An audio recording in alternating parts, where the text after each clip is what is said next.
বন্ধুরা বলছে এখানে নিচের কোনটি ফাঁকা সেট।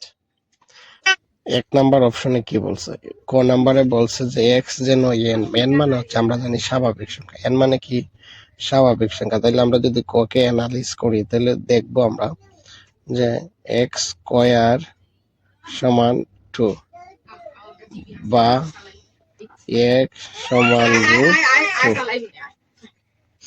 দেখেন এখানে বলছে এন হচ্ছে স্বাভাবিক সংখ্যা, ন্যাচারাল নাম্বার, তাহলে √2 ন্যাচারাল নাম্বার নয়, তার মানে এটাই হবে ফাঁকা সেট। তাহলে উত্তর হবে এটা। আর অন্য অপশন গুলো যদি আমরা দেখি একটু চেষ্টা করে, দেখেন আর হচ্ছে রিয়েল নাম্বার। রিয়েল নাম্বার বলতে আমরা জানি সকল মূলদ ও অমূলদ সংখ্যাকে বোঝায়।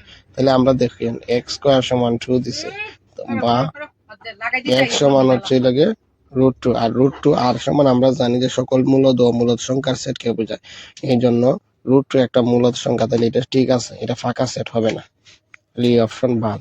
2 নাম্বারটাতে দেখেন বলছে যে কিউ, কিউ মানে হচ্ছে আপনার মৌলিক সংখ্যার সেট, সকল মূলদ সংখ্যার সেট। মূলদ সংখ্যা হচ্ছে দেখেন আমরা যদি এক্স কিউব সমান 8/27 ধরি, তাহলে হবে এটা √8/27 সমান, এখানে 3 থাকবে। এখন দেখেন 2 এর উপরে কিউব দিলে এবং 3 এর উপরে যদি আমরা কিউব দেই তাহলে এটা হয়, এটা খাটা থাকে 2/3, আর 2/3 হচ্ছে একটা মৌলিক সংখ্যা, ঠিক আছে।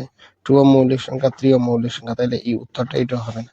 এভাবে অ্যানালাইসিস করে আমরা পাইমু কি যে ক হচ্ছে আনসার, ক এর আনসারে ফাঁকা সেট হবে। Thank you. যদি ভিডিওটা ভালো লেগে থাকে তাহলে শেয়ার করবেন, লাইক করবেন এবং একটি কমেন্ট করবেন। ধন্যবাদ।